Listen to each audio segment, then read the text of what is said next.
我是这游魂岛唯一的老祖。弟子韩林，元婴初期巅峰修为的九幽祖师。整个幽魂岛，上至内门长老，下至杂役弟子，无人敢直视我的威压，更无人敢直呼我的名讳。我是岛上绝对的权威，生杀予夺，只在我一念之间。本以为老夫寿元将近，此生便卡在元婴初期，再无进阶可能。没想到竟能在这杂役区遇上这般机缘。祖师，您在说什么？弟子不明白。看在你是我幽魂岛弟子的份上，老夫给你个痛快。在老夫的神识之下，你这点微不足道的小动作也敢班门弄斧？原来如此，原来是这样啊！竟能无视岁月流转，直接将一月幼苗催熟为100年灵药，这般至宝当真是世间罕见，闻所未闻。每天只能凝结1滴液体，瓶中最多也只会存在1滴，必须吸收日月精华，放在阴暗处便不会产生，液体也无法储存，一旦离开买制瓶子，半炷香就会消散。除此之外，那小子就什么都不知道了。想知道更多，我还得自己回去研究。每日1滴，需日月精华，药液不可储存，限制虽多，可仅凭催熟灵药这一项，便是逆天至宝，价值无可估量。有了那些时间，老夫未必不能冲击元婴后期，甚至……老祖，老祖，万血宗血藤前辈登门求见。这老木头怎么突然来了？万血宗与我幽魂岛素来少有往来，此人无事不登三宝殿。莫非是为了即将爆发的三盟大战，或是觊觎天元山的增寿果？血兄不在万血岛安心闭关修炼，怎有闲暇踏足我这幽魂岛？倒是本座怠慢，有失远迎了。九幽兄何必如此客气？你我同为魔道盟元婴修士，同在一盟修行多年，这般客套反倒生疏了。你我都是寿元将近之人，有些话不妨直说。老夫修行至今900余年，寿元早已耗尽大半，如今只剩短短数十载可活，已然到了油尽灯枯的地步。此番前来是为20年后天元山现世一事，打算去那秘境之中博一枚增寿果续命，特意来邀九幽兄一同联手。老夫记得清清楚楚，九幽兄你修行也有800余年，寿元所剩不过100余年，若是得不到1000年增寿果，不出100年必定寿元枯竭作化，这一点你我心知肚明。这话直白至极，摆明了是吃定我为了寿元，必定会答应联手，一同前往天元山争夺宝物。好，既然血兄开口，本座便答应联手。我寿元本就只剩100余年，本就打算去天元山搏一线生机，能与血兄联手，自然是再好不过。你我皆是元婴初期巅峰修为，2人联手，实力足以匹敌寻常元婴中期修士。到时候想要夺得1000年增寿果，也并非难事。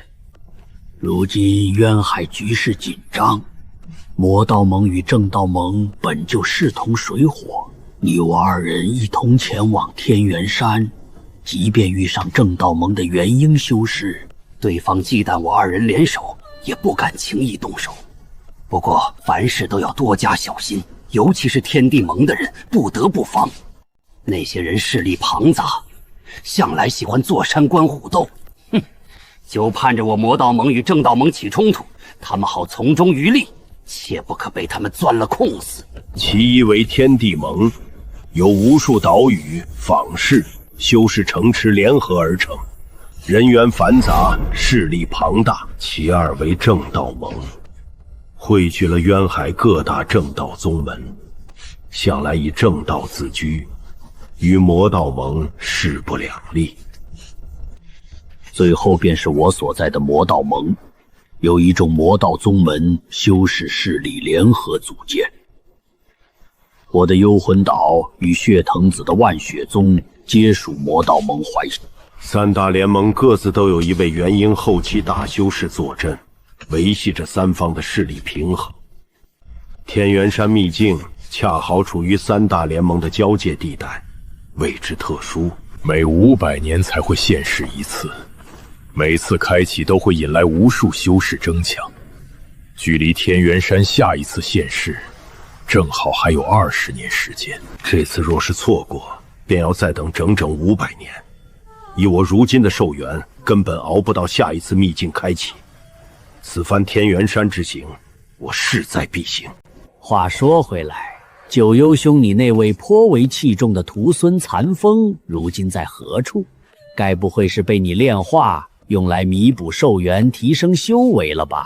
血兄说笑了，那是本座最看重徒孙。九幽兄，我最近倒是听闻一桩趣事。你当年叛逃的那个弟子，如今可是风光无限。听说他加入了天地盟，修为已然突破到金丹后期，还当上了天地盟战堂的执事，在盟内地位不低。那个忘恩负义的叛徒，当年本座对他倾囊相授，悉心栽培，待他如同亲传弟子一般，从未有过半分亏待。谁曾想此人狼子野心，说背叛便背叛，转头就投靠天地盟，与本座为敌。若是日后再让本座遇上他，定要将他碎尸万段，魂飞魄散，让他永世不得超生。既然如此，那20年后天元山脚下，你我再会合碰面。在这弱肉强食、尔虞我诈的修仙界，所谓的联盟联手，不过是一时的利益交换，根本靠不住。唯有自身的强悍实力，以及手中这无人知晓的神秘小绿瓶，才是老夫安身立命、争夺寿元、立足世间的根本。接下来的20年，我必须步步为营，利用好小绿瓶提升自身底气，绝不能错失这唯一的增寿机缘。老祖，您唤我。老夫近日要闭关一段时月，之后还需前往寒风岛，岛内大小事务暂由你全权打理。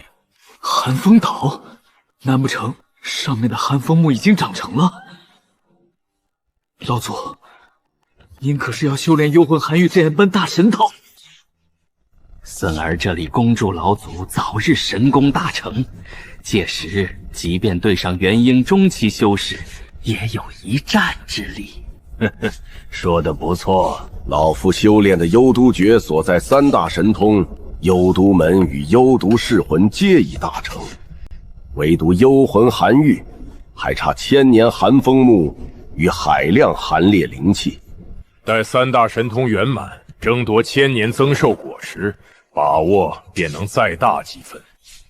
此事既定，老夫还要闭关筹备，你先退下吧。是，老祖。等等，老祖还有何吩咐？此乃神魂玉佩，内蕴老夫一缕神识化身。老夫此番外出，至少10数年。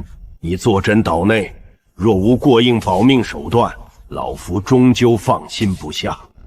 记住，此佩仅能动用1次，务必贴身收好。若岛中生巨变，或是你身陷死局，便以本命星血催动。老夫神识会临时附身，短时间内可爆发堪比元婴初期战力，非生死关头，绝不可轻用。谢老祖赐宝。转眼半年过去，经过这几月反复实验，老夫已然摸清了小绿瓶的妙用。世间绝大多数灵药都能被其催熟，只需一滴绿叶，寻常灵草便能直接化为100年灵药。若是将绿叶稀释融入灵水，撒入药田，还能批量催生100年灵药，只是见效稍慢一些。不过此物也有上限，灵跳品级越高，催熟的极限年份便越高。普通草药最多催至1000年，品质稍佳的可达2000年。像我手中的幽魂草，本就是魔道上等灵材，经绿叶滋养，极限能到3000年。再往后，无论注入多少绿叶，都无法再提升年份。更让我惊喜的是，小绿瓶催熟的灵药与自然生长的灵药药效相差无几，甚至因灵气凝聚更精纯，药力还要强上1分，全无半点隐患。增寿果与寒风木都是稀世天才地宝，尤其是增寿果，历来都说唯有天元山才能生长，可如今有这小绿瓶，老夫未必不能在别处将其栽活，甚至催成万年灵药。原本还想等寒风岛的寒风木再长数十年，如今看来大可提前动身了。老祖，不好了，老祖，出事了！慌慌张张，成何体统？老夫看你平日修行甚是懈怠，何事让你如此急躁？不是的，老祖，是寒风岛出大事了。有什么话先给老夫捋清楚了再讲。老祖，之前您派去驻守寒风岛的那位金丹中期守卫死了。根据其魂灯最后传回来的信息，似乎是几名陌生的金丹修士闯入了其中。什么？残风，守好本岛，严查异动，若出半点差错，老夫唯你是问。弟子遵命，定不辱使命。寒风岛离幽魂岛足有数百万里，就算老夫全力遁形，也要数十日才能抵达。我本在寒风岛布下重重防备，连隐蔽阵法都布置妥当，竟被一群金丹修士钻了空子。100年前，我费尽心血将那只8级妖兽寒霜龟死死封印在寒风岛地底，利用他吐纳的凛冽寒风造就寒风木。老夫倒要看看，是哪个有那么大的胆子，竟敢闯我九幽老祖的寒风岛，还敢杀我的金丹守卫！老夫的寒风木可没那么好拿，本座在岛上还布下数套困阵，就算那几个金丹中有精通阵法之辈，少说也要半个多月才能解开。一群蝼蚁也敢打老夫灵才的主意！该死，是元婴修士！知道主人竟是元婴老怪，早知道如此，老子说什么也不来趟这魂台。还有3名金丹散师，2个初期，1个中期，当真是好大的胆子，敢闯我九幽祖师的地盘。3个金丹散修不足为惧，但若是因为他们松动了锁灵大阵，那才是麻烦。既然来了，那就一个都别想走！快点儿，想活命就再快点儿！哈哈哈！本王终于要脱困了。九幽老怪，你封印本王100年，老子有一天迟早踏平你的幽魂岛，报着血海深仇。想活命就听本王的，待本王出来，带你们一同逃走，这是你们唯一的生路。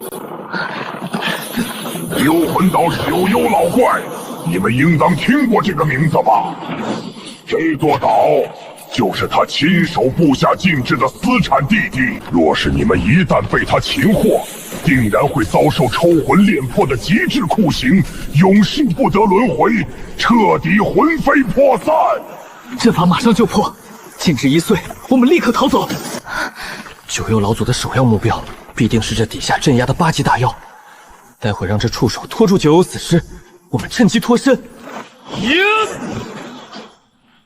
就是这里！不！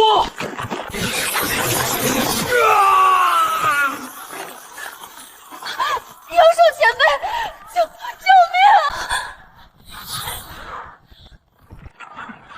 命！哈哈哈哈哈！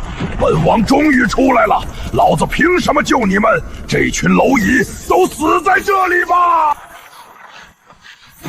借，龟兄，这是要去哪里？不如老夫送你一程。真当本座的寒风岛是想来就来、想走就走的吗？去！你到底又炼化了多少生灵？还有那2具骷髅，那是你幽魂岛100年前的2位金丹长老，你居然把他们都炼化成了幽魂傀儡！你这个疯子！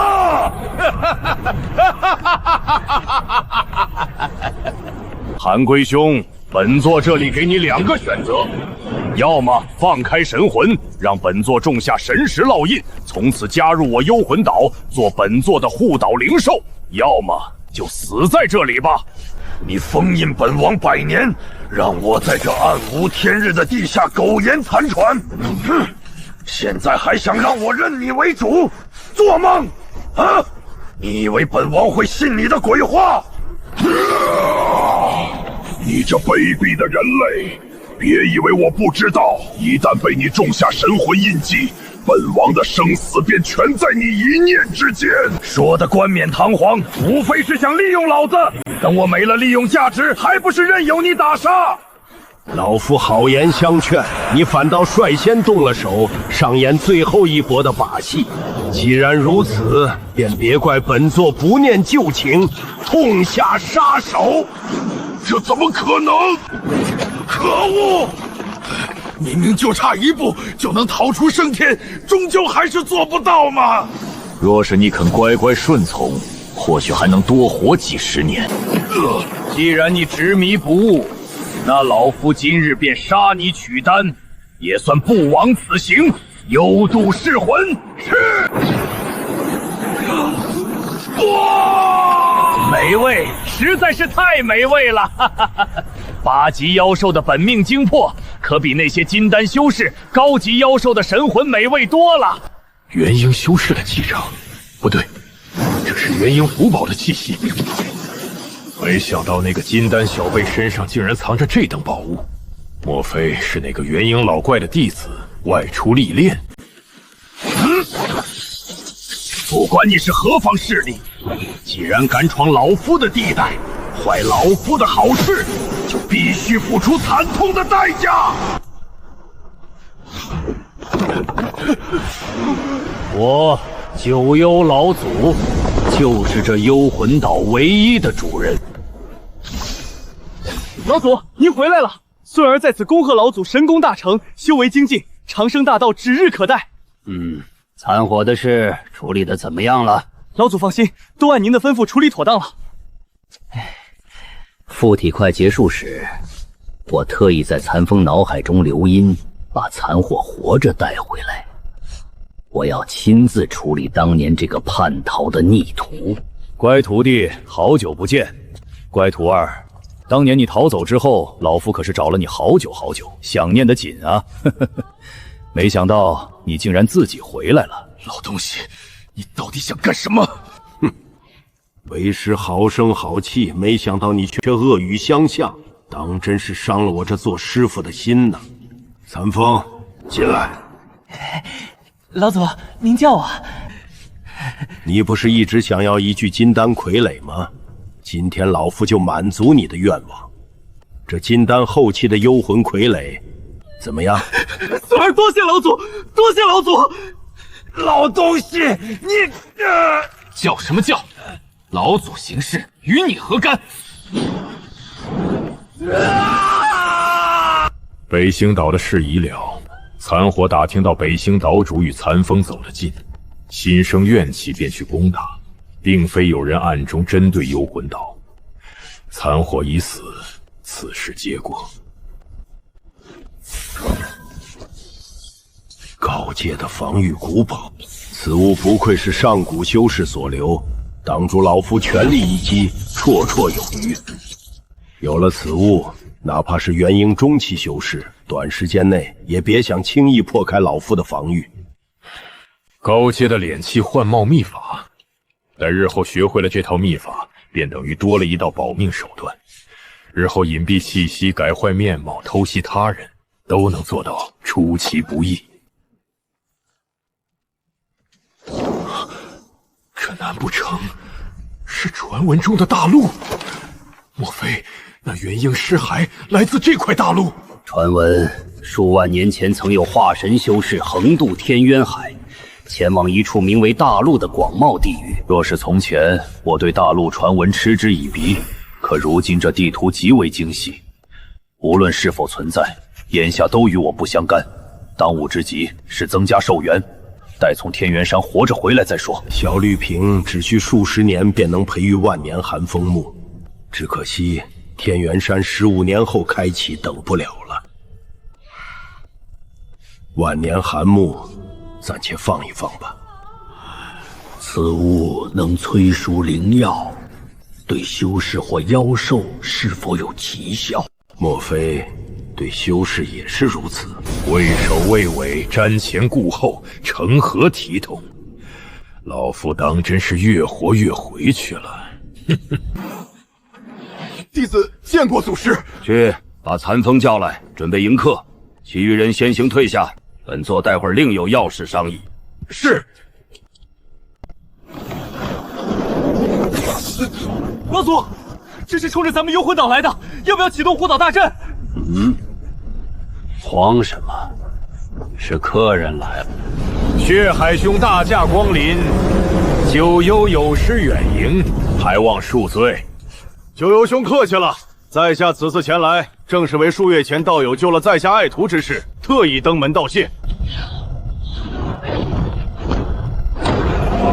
若非道友仗义出手，云清此刻怕是早已遭了下手。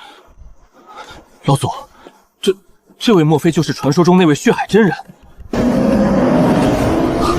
据说他修炼的血坤大法，乃是魔道功法中最强的血煞功法，被称为血法第一魔功，天元海顶级魔功之一。残风，老夫看你平日是太屑来了，你看看人家谢云清，再看看你，同为异灵根，人家都快摸到金丹巅峰的门槛了，你还卡在金丹中期，就连炼化一只金丹后期的幽魂傀儡，都要老夫亲自出手助你。血海兄，今日好不容易得见一次，不如到老夫大殿一叙，也让老祖好好尽尽地主之谊。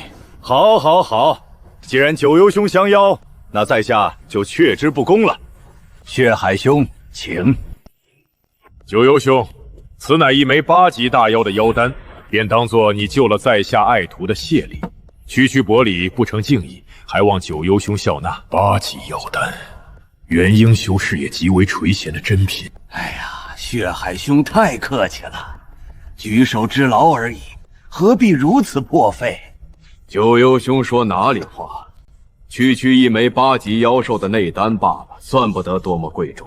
在下若想要，自可出海再猎杀一只，还请九幽兄务必收下。好大的口气，这便是元婴中期的底气。既如此，那老夫就却之不恭了。血海兄如此爽快，那老夫也不拐弯抹角了。想来在下所求之事，云清小友已告知了道友，不知血海兄意下如何？呵呵，天元山这般大机缘，在下自然不会错过。正好，我本打算与门中另一位太上长老一同闯那秘境，争夺增寿果。九幽兄的实力，在下也有所耳闻，在元婴初期之中，也算得上是数1数2了。若能得九幽兄效助，争夺寿果的概率必能大大增加。在下自然乐于合作。哈哈哈哈哈哈！好，真人爽快。老夫还有一位结交数百年的好友，乃是万血岛的元婴修士血藤子。届时天元山，他也会与我和同道会合，如此一来，你我联盟便有4位元婴修士。原来九幽兄还认得血藤道，既都是同道中人，在下自然乐见其成，巴不得越多越好。既如此，合作愉快。合作愉快。老祖，血海真人那边不必多言，本座自有计较。你且守好岛屿，不得有误。是。哦，九幽兄竟有这等本事，能拉拢到血海真人，当真是了不得。若真如九幽兄所言，血海真人还会带门中一位元婴长老同往，那咱们便有4位元婴修士联手，到时候争夺几枚千年增寿果，岂不是易如反掌？不过九幽兄，那血海真人毕竟是元婴中期，咱们可得留个心眼儿。好浓郁的灵气，这难不成是万年灵乳？没想到今日会在此地撞见这等好东西。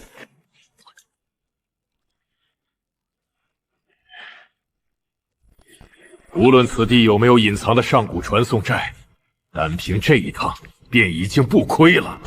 好宝贝，真是好宝贝。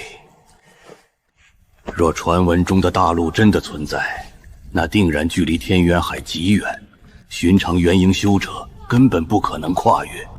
唯一的可能便是上古传送阵。若当真存在，这上古传送阵又会藏在何处呢？罢了，既然此地已没有能让我心动之物，不如先行回去，精进功法，提升修为，再好好修炼那改天换貌之术。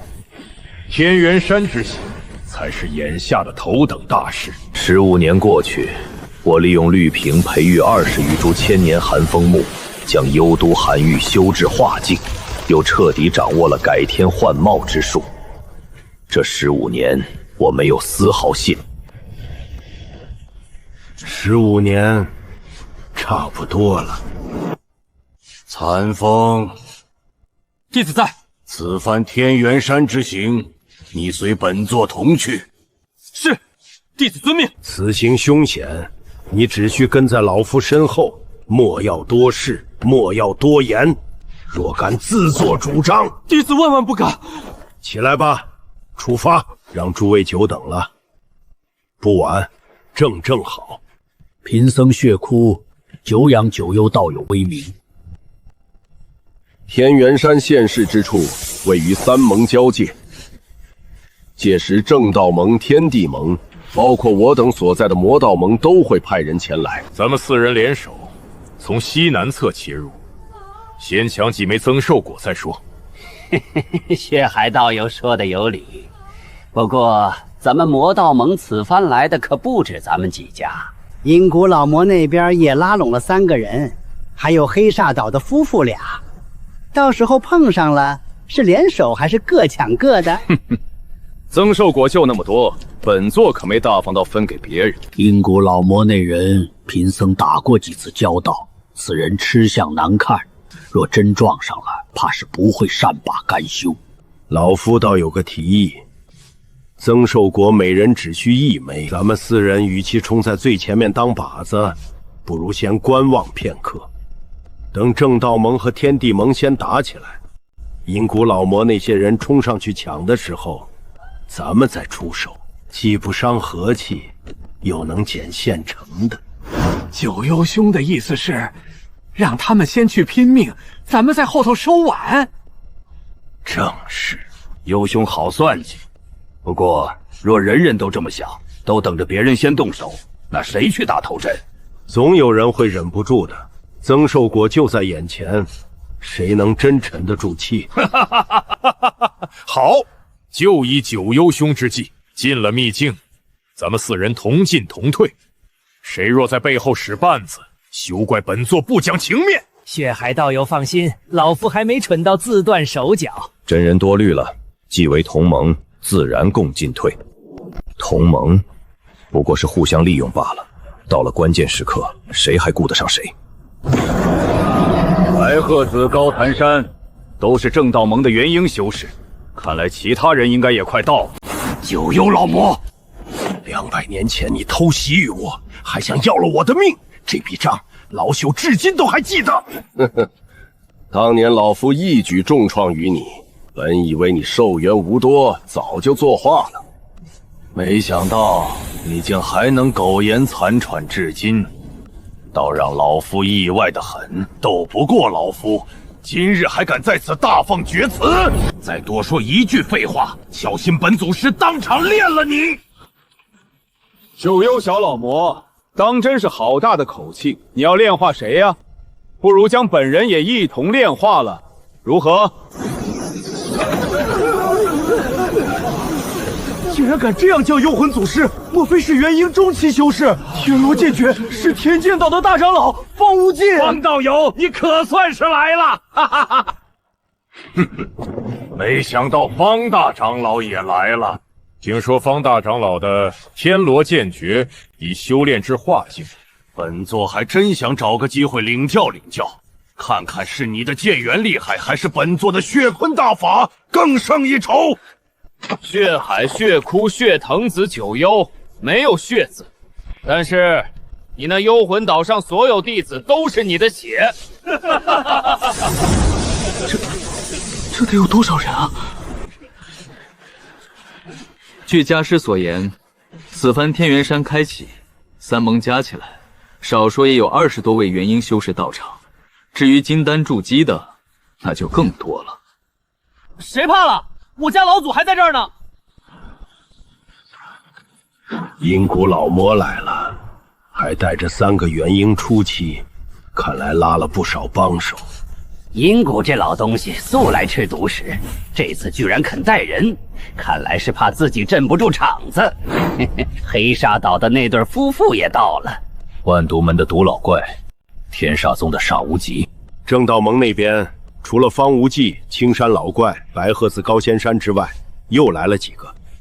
穿白衣的是玉清宗的玉真上人，黑衣老布是幽冥谷的鬼婆婆。来的都是寿元将近的老怪，我只需一枚100年增寿果，没必要跟他们硬碰硬。九幽老魔，你最好祈祷别在天元山里遇上我。老夫倒想看看，200年过去了，你的本事长了多少？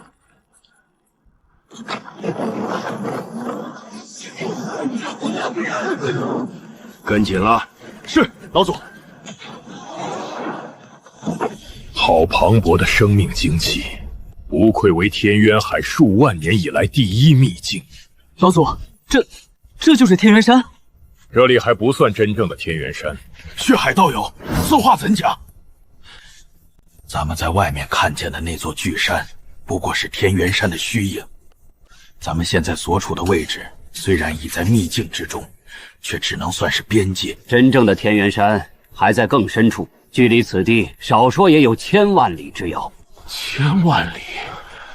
我血海宗耗费代价打探到，天元山分为3层，第1层便是咱们所处的地方。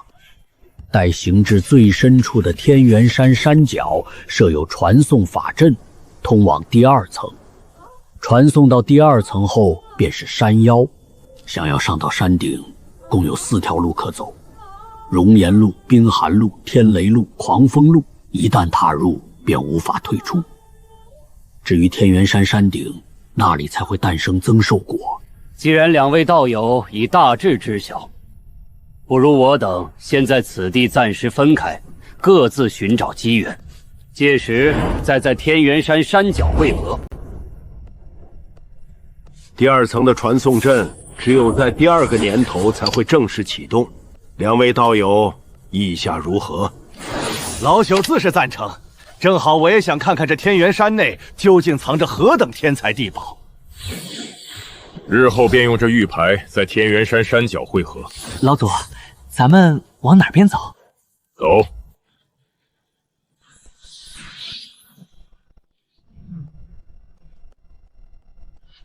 老祖，那边有金丹修士在斗法，不如让孙儿去试试手。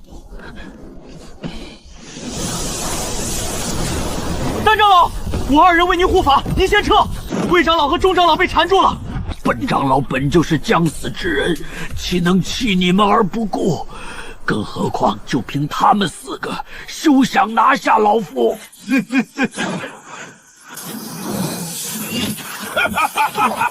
三玄子，你倒是个重情重义的。不过百年不见，你还卡在金丹后期，那就别怪本座今日替整个正道盟收了你的性命。怎么回事？谁在那里？老夫当是什么厉害人物，原来只是个元婴出城的修士。就凭你这点本事，也敢谋害我魔道盟的人？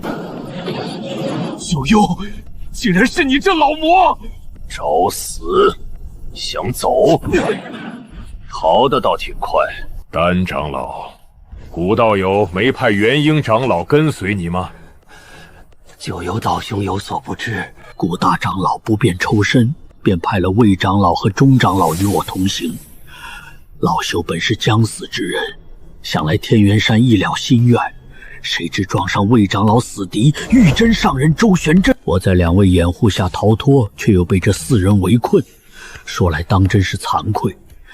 先前那元婴修士乃是玉真上人的子侄周金，人称金剑上人。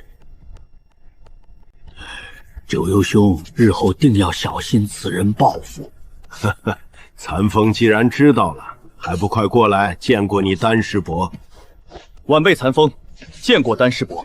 这是老朽随手炼制的，可助你突破瓶颈，抵达后期。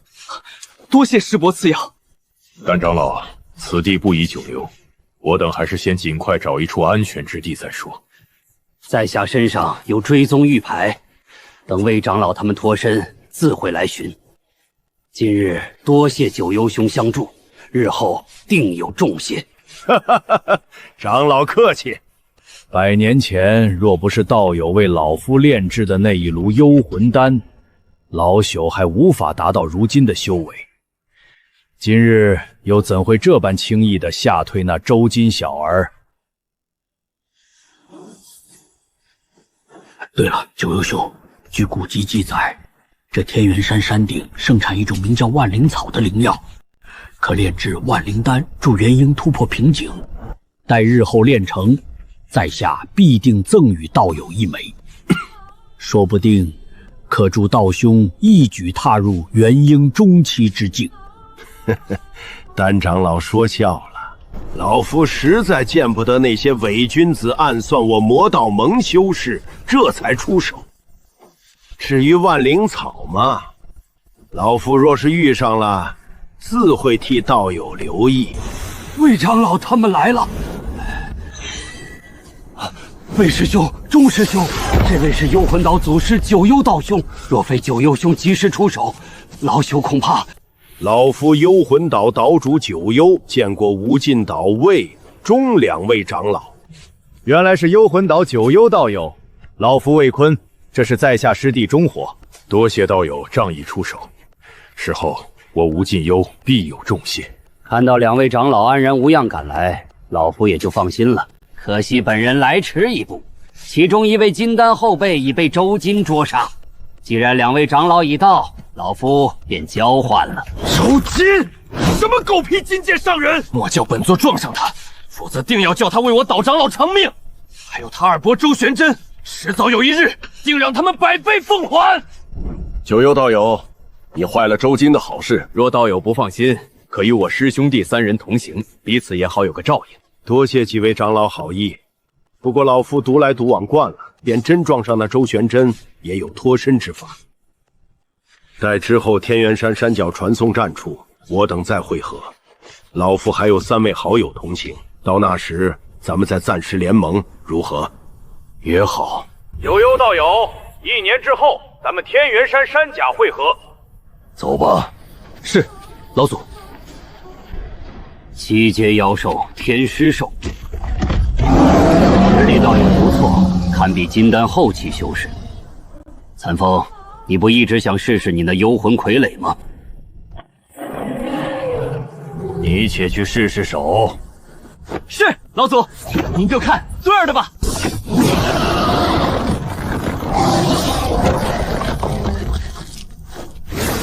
老祖成了，还算不错。走吧，莫要在此耽搁了。是。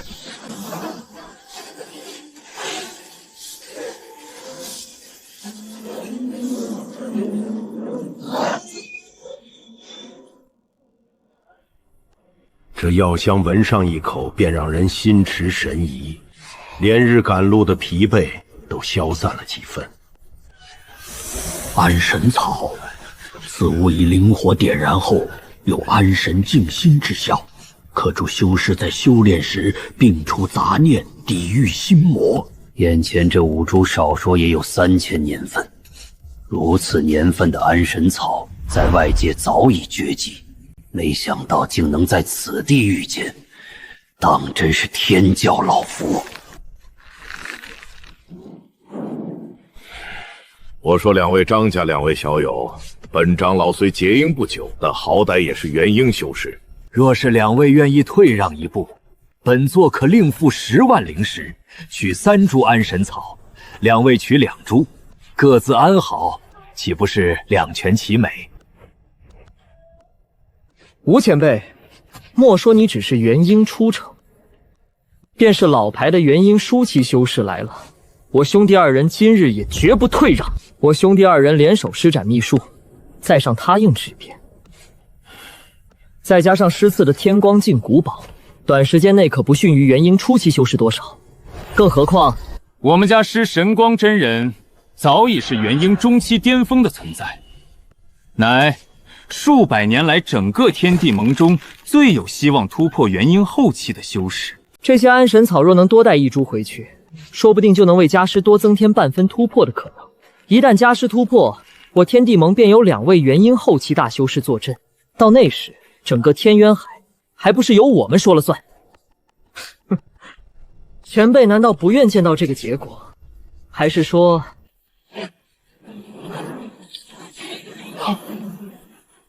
谁在那里？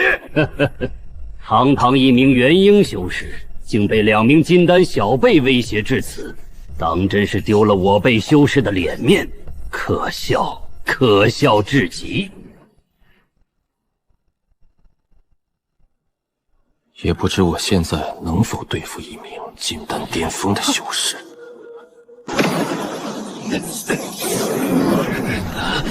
两位小友，看此人样貌，应当是魔道盟的修士，而且同样是元婴初期。咱们两方联手，短时间内便有2大元婴战力，逼退此人应当不难。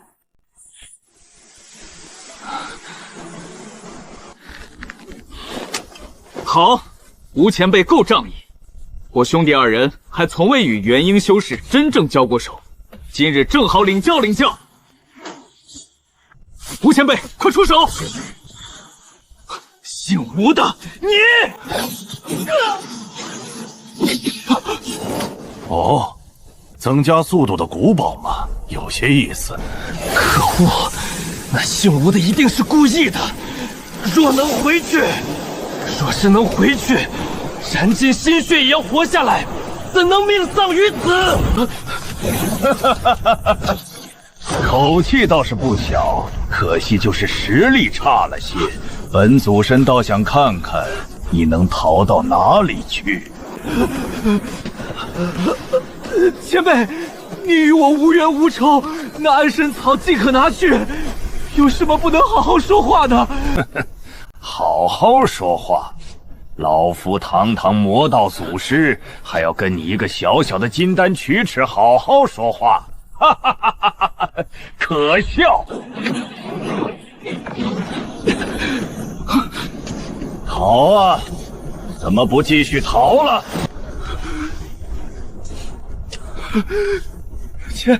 前辈，晚辈家师乃是天地盟万神宗大长老神光上人，更是元婴中期巅峰修士。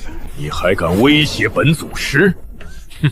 若是先前那名元婴修士与你们同属天地盟，顾及家产还在天地盟中，或许还会有所顾忌，不会与你翻脸。但老夫可没那么多顾虑。不，前辈，饶命！这铜镜并非速度类古堡，而是极其罕见的增强法力强度的辅助型古堡。天光镜，好东西。看来那神光老怪对这2名金丹修士颇为上心，竟连这等宝物都舍得赐下。可惜那名元婴修士逃得太快，此时想瞒也瞒不住。看来日后得小心提防那神光老怪，免得对方报复。老祖，嘿嘿，安神草孙儿给您取回来了，都用特制玉盒装着，又贴了金灵符保存，绝无半分损失。干得不错。这都是孙儿应该做的。老祖，反正距离前往山妖的传送站开启还有近1年时间，不如趁这些时日，孙儿去抓一些低阶修士来，种下神魂禁制，到时候让他们替您四处寻找草药。老祖您只需安心修炼便是。这件事就交给孙儿去办，孙儿对这些管理之事早已是炉火纯青。慢着，莫要惹出大麻烦。若撞上元婴修士，即刻捏碎传讯事件，老夫自会前来。是，老祖放心，孙儿心中有数。对了，残风，上次那块附身玉佩已经碎了，此物你拿去，关键时刻或可保你一命。此物乃是为师用一丝幽都火本源提炼而成，于老夫而言无丝毫影响，但对你来说可是绝对的大杀器。幽都鬼火的威力，你应当见过，便是元婴修者也不敢硬接。至于金丹修者，触之即死。切记，此物一旦系出，你便躲远些，莫要被波及。幽都鬼火，多谢老祖赐宝。去吧，本座另有要事。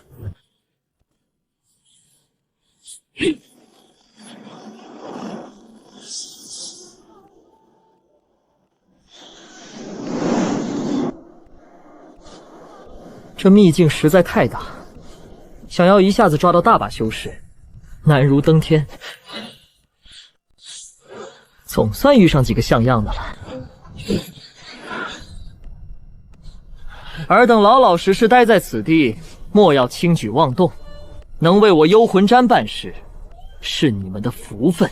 我们游魂老祖就在附近，只要尔等尽心竭力，日后少不了你们的好处。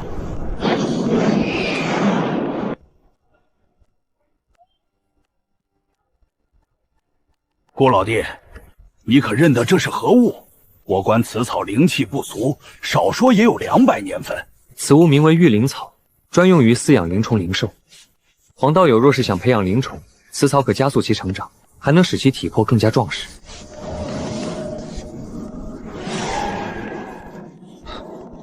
黄道友、高道友、周姑娘，此地不宜久留，我等还是速速离去为妙。顾师兄，何必如此着急？此前是小妹心高气傲了，今日得见顾师兄，方知天外有天。顾师兄在炼丹之道上的造诣，以及在灵草辨识上的见识，远胜小妹。不如再多留片刻，将这些灵草一并采了。你们要去哪儿啊？不如带本少主一个。姐，幽魂岛办事，尔等最好乖乖束手就擒，兴许还能讨得一条生路。放弃抵抗，放开神，让本少主种下禁制，还可少受些皮肉之苦。什么狗屁幽魂岛，听都没听过。本小姐出身玉清宗周家，宗门中自有2位元婴老祖坐镇，识相的就赶紧滚蛋，莫要自讨没趣。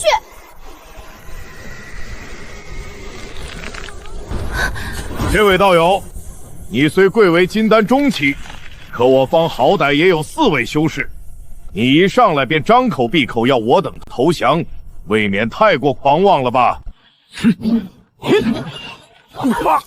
老高，助我！老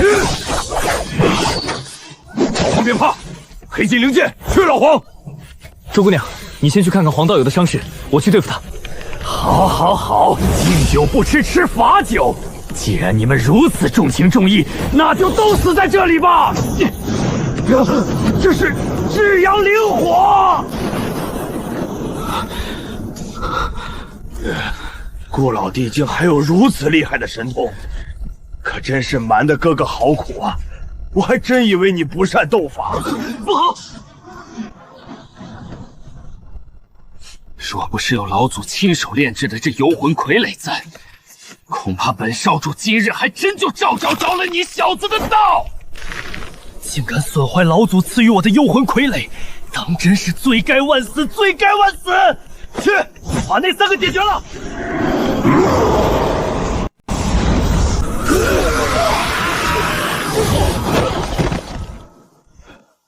你们这些散修能修到金丹之境，也算是祖上积德了。散修终究是散修，没有宗门底蕴，没有师长庇护，辛辛苦苦攒下的那点家当，还不够本少主一件法宝的零头。像你们这种人，这辈子拼死拼活，到头来还是给他人做了嫁衣。噬魂虫！是你逼我的，姓顾的，下次别让本少主再遇见你。不错，虽然无法像金丹修士那样直接提升4成威能，但老夫的法力强度也至少能提升2成半。不过消耗的法力也会多上2成半。幸好有这8瓶万年灵乳在手，完全可以弥补法力的损耗。如此一来，老夫才算是真正拥有了可与元婴中期修士一战的底气。那个少主，咱们祖师难不成就在这洞中？再多嘴，本少主现在就度化了你！残风，你这是怎么回事？本祖师让你抓些人手采集灵药，连这点小事都做不好吗？老祖，本来一切都很正常，只是出了一点小小的意外，遇到一个姓顾的散修，不仅神识强度远超同阶，遁术方面甚至堪比金丹后期，手段层出不穷。孙儿将底牌进出，也拿不下那小子。他手上有2件克制孙儿功法的秘宝。哦，什么东西能克制我鬼道功法？莫不是什么至阳之物？对，老祖明鉴，那小子手中有一道至阳灵火，孙儿差点就死在那灵火之下。有这道，若非老祖赐下的幽魂傀儡替孙儿挡了致命一击，恐怕孙儿此刻……还有，那小子还喂养了一大堆噬魂虫，专门啃噬神魂，跟这多条彼此强不强？孙儿迫不得已，只能引爆了鬼火球，才勉强将他击退。但那小子过于狡猾，手段阴毒狠辣，比魔道还像魔道，孙儿差点几次着了他的道。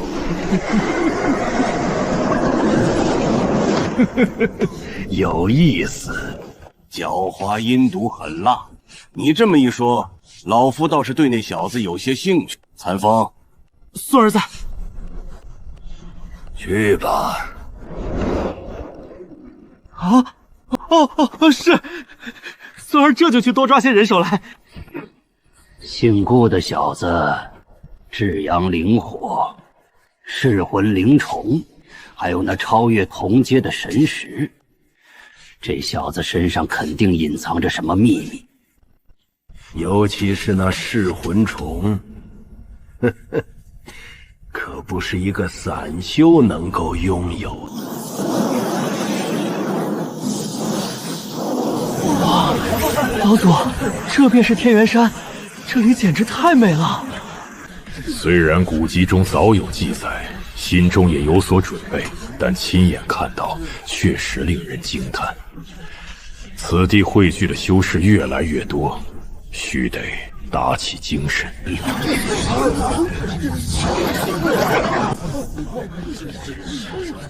九幽兄，你可算来了。这2位是？这2位是无尽岛的魏坤长老和中火长老，皆是元婴修士。这位是血海真人，魔海宗大长老；这位是血窟长老；这位是血藤子，万血岛之主。无尽岛，没想到九幽兄竟然还识得无尽岛的2位太上长老。好，血海道友客气了。九幽兄当真是神通广大，这10几年来交情可没少结呀。竟连无尽岛都有交情，那可是元婴后期古大长老的几位师弟呀，真是令人羡慕。找到你了。诸位道友，天元山上空布有无数上古禁制，凶险莫测。哪怕我等贵为元婴修士，也最好不要轻易尝试飞行，否则便是自寻死路。薛某进来之前，查阅过无数古籍。自打天元山现世以来，我魔道盟与正道盟向来是分开走2条路。正道盟修士多走天雷路和狂风路，我等便走熔岩路和寒冰路。至于为何要这般分开，诸位应该明白薛某的意思。无论进入哪一条道路，都是随机传送。这里便是山腰的入口了，穿过这条走廊，便能看见那4条道路。老夫就走寒冰道吧。跟紧了，待回头进了寒冰道，你便跟随玉牌指引来寻老夫，否则出了什么岔子，老夫下回可护不了你。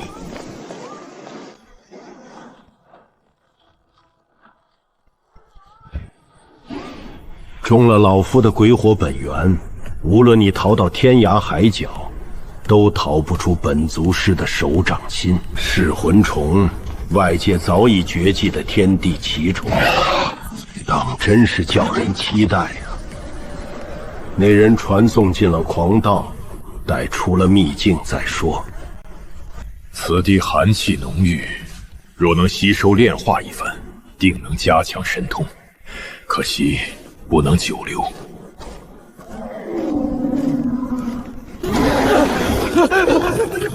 老祖救我！老祖为我无法突破金丹后期，连3只小烧都解决不了，老夫该说你什么好？老祖，此地寒冷异常，孙儿时时用法力护体抵挡寒气侵蚀。寒气，这便是你的理由？作为本祖孙的徒弟，你竟连这点寒气都怕？等此次离开秘境后，罚你去寒玉岛再闭关10年。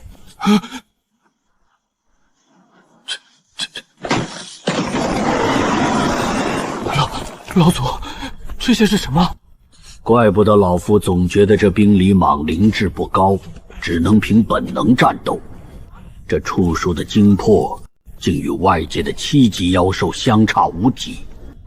依照查到的古籍记载，以及血海真人所言，数万年来，天元山4条道路中从未出现过任何一只8级妖兽。莫非这天元山中出了某些变故？老祖，您方才真是太威风了。走吧，这天元山中恐怕出了变故，免得再生事端，还是尽快离开为妙。老祖，您看那边，那好像是血藤子师伯。路上遇到些麻烦，让九幽兄见笑了。血兄，莫非也遇到了8级异兽？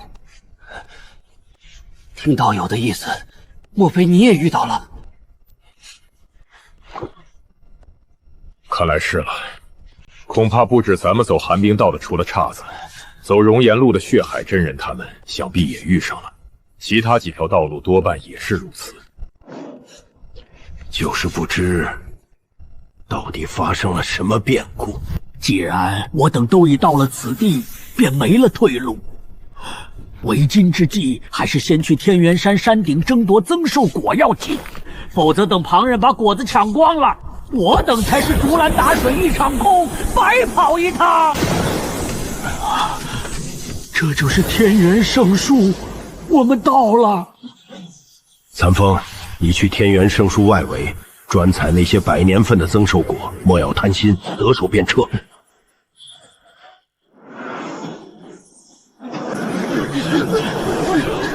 血海道友、魏坤道友，天元圣树据古籍记载，每次现世只结99枚增寿果，一颗不多，一颗不少，其中1000年增寿果至多9枚。届时我同为魔道盟修士，还望齐心协力，莫要被其他2盟钻了空子。这阴谷老魔当真该死！诸位，中心处过于凶险，本人还有400多年好活，就不去凑那个热闹了。我带丹师弟在外围转转便好。祝诸位道友好运。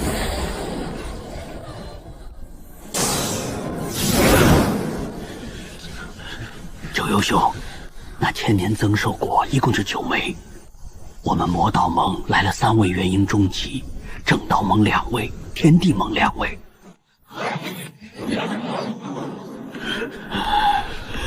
7位中期修士盯着那9颗果子，咱们这些初期修士不过是陪跑的罢了。血海和魏坤终究是中期，他们定会先为自己打算，哪会顾得上你我？不如你我2人联手，在外围伺机而动，若有机会便捞一枚，若没有也不至于丢了性命。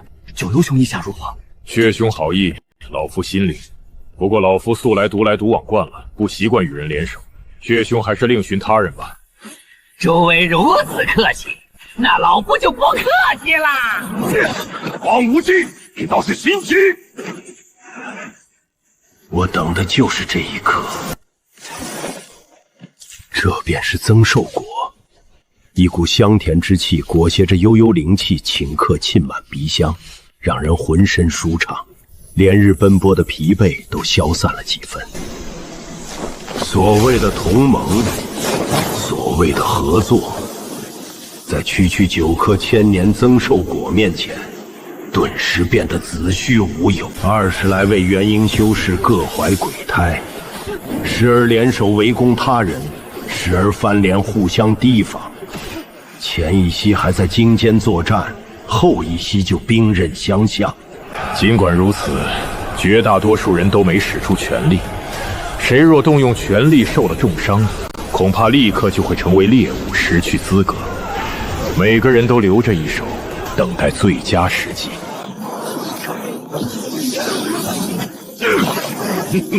青山老鬼，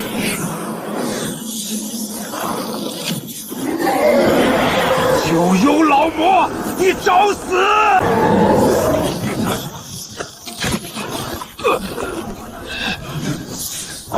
多谢九幽道友相助。可恶！九幽老魔，在此间事了，老夫定与你不死不休！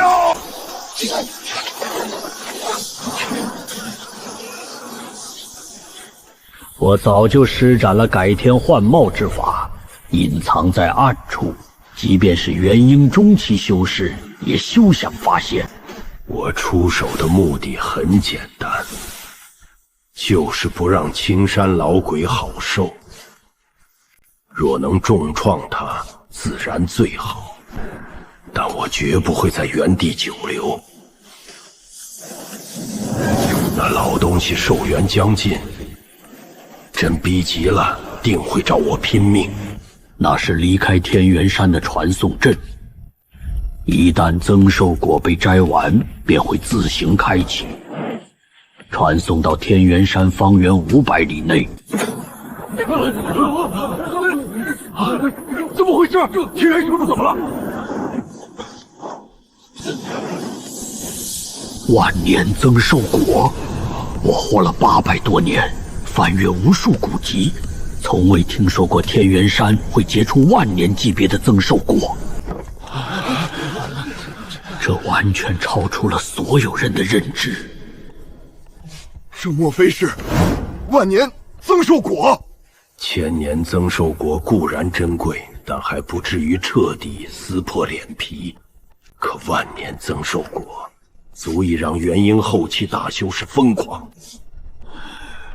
我忽然想起寒冰道中的那些8级妖兽，他们数量虽多，更像是在守护这枚万年果。真的是万年增寿果！这枚果子，我方无忌势在必得！梦。万年，好大的气场！千年增寿果便可增寿1两免，这万年的又该有何等神意？若我也想培育出一枚同样的，有小绿瓶在手，倒也不是不可能。可这天元圣树动静太大，离开秘境后，我如何遮掩？到时候不仅增寿果保不住，小绿瓶的秘密恐怕也要暴露无遗。得想个万全之策才行。外围那些初期修士心里清楚，有中期修士在，他们强抢无异于自寻死路，只盼着这9人2败俱伤好捡便宜。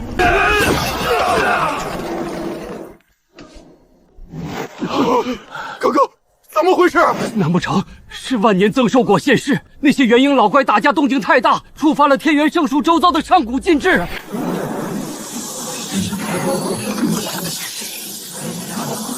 该死！这群老东西打架就打架，触发了上古禁制，竟连老夫也要被牵扯进去。早知道就该躲远一些。这到底又发生了什么？这些金墙竟能隔绝神识，倒是稀奇。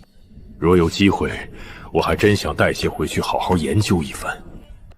这天元山有如此光景，其主人又该是何等惊天动地的人物？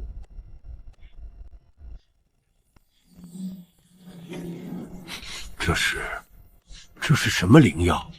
恐怕比起那些千年增寿果，也不见得逊色多少。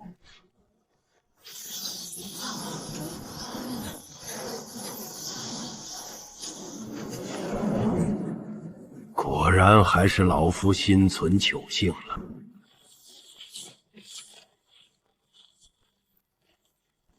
万灵草，这股气势、药力，此草少说也有5000年份。以此为主药，可炼制万灵丹，辅助突破修为瓶颈。没想到竟让我寻到了，好险！好在有天光镜加强法力，否则还真要费些手脚。这竟是极品灵石，一旦拥有，绝对是至宝。奇怪，此地竟如此平静，倒当真让老夫有些意外。九幽老魔，没想到竟能再次碰见你，去死吧！你这老鬼，搞出如此大的动静，就不怕引发这大殿之中隐藏的上古大阵吗？没有争夺到增寿果，老夫本就是将死之人，临死前能拉你垫背，也算是如了我的愿。呵呵，你这老家伙，真当本族是吃素的吗？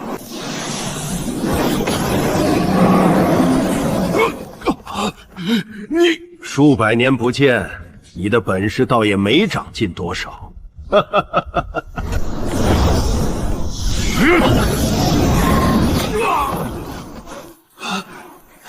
该死！这怎么回事？青山老鬼，看你干的好事！这下真触发了上古大阵，你我都走不了了。那又如何？要死一起死！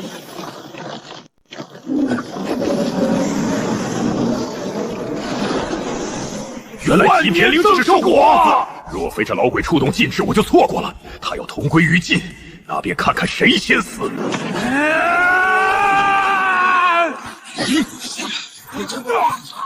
痴心妄想！九幽老魔，给我留下！好手段，可惜还不够。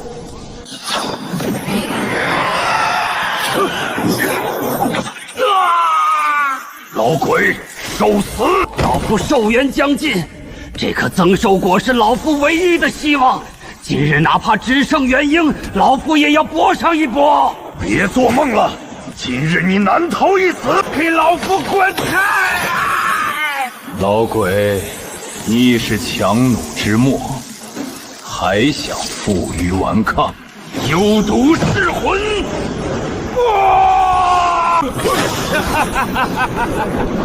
灵山老鬼，到头来你还是落在了老夫的手上。待老夫回去炼化你的元婴，服下这果子，必将突破元婴中期。这小子定是在懊悔没躲远些，被卷入了传送阵，沦落至此。看到山洞，他还想探探机缘。看他那惊恐的眼神，显然察觉出我是元婴修士了。好小子，在老夫的神识威压下，竟然还能站着，胆子倒是不小。前辈身为元婴大能，来寻在下一个小小的金丹晚辈，不知有何贵干？敢问前辈，可是幽魂岛老祖九幽祖师？姓顾的小子，还不快现出真身，将你的噬魂虫放出来，让老夫一观。既然知道老夫的身份，还不快依照本祖师所行事？对了，小子，你叫什么名字？禀祖师，晚辈顾青。顾青，好，顾小子，快将你的那些虫子放出来，让老夫好好瞧瞧。好啊！果真是噬魂虫，数千年未曾现世的上古奇虫，竟让老夫在此撞见。同为魂果道，若是配上老夫所修的幽都诀，日后的实力必将水涨船高。前辈，这噬魂虫乃是晚辈于一处前人洞府中偶然所得，晚辈已与其中虫王滴血认主，血脉相连。一旦晚辈出了什么事，老夫之前也遇到过不少有些机缘的后辈，哪个不是与你一般说辞？放眼这整个天渊海，可没几个人敢招惹你。晚辈久闻幽魂岛大名，仰慕久矣，能拜在祖师门下，实属晚辈的荣幸。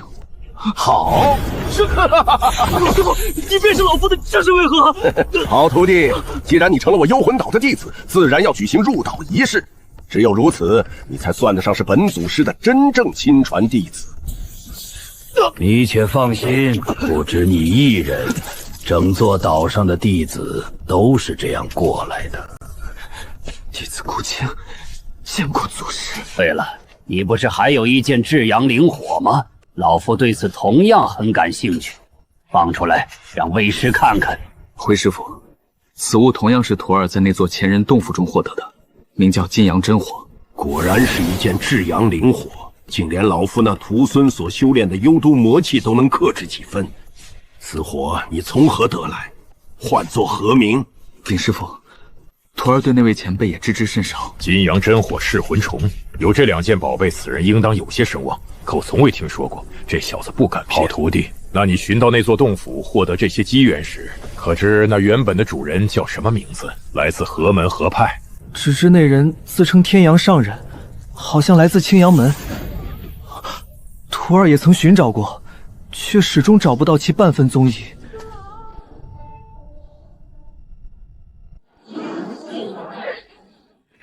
善哉善友，贫僧有礼了。九幽道友，这位小友是？谢哭，这是老夫新收的爱徒，名叫顾青，怎样？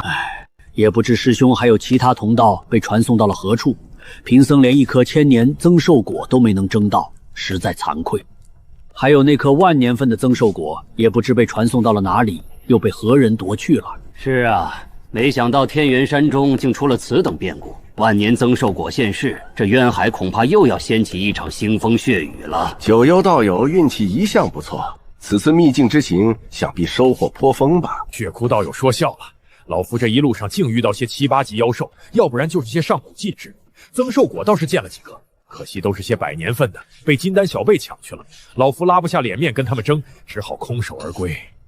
原来如此，那道友可曾见到我那师兄血海？未曾见到，不如与老夫同行，咱们二人联手也好有个照应。善哉，九幽道友有此心意，贫僧求之不得。贫僧感应到西北方向有空间波动，或许有传送阵。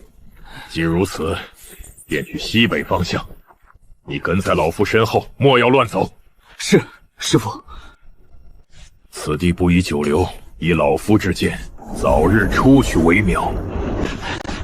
不好！这是九级妖兽，这怎么可能？这些畜生怎么回事？就算没有多少灵智，也不应该如此狂暴。九幽道友，这些畜生像无穷尽一样，先往传送阵方向撤。走。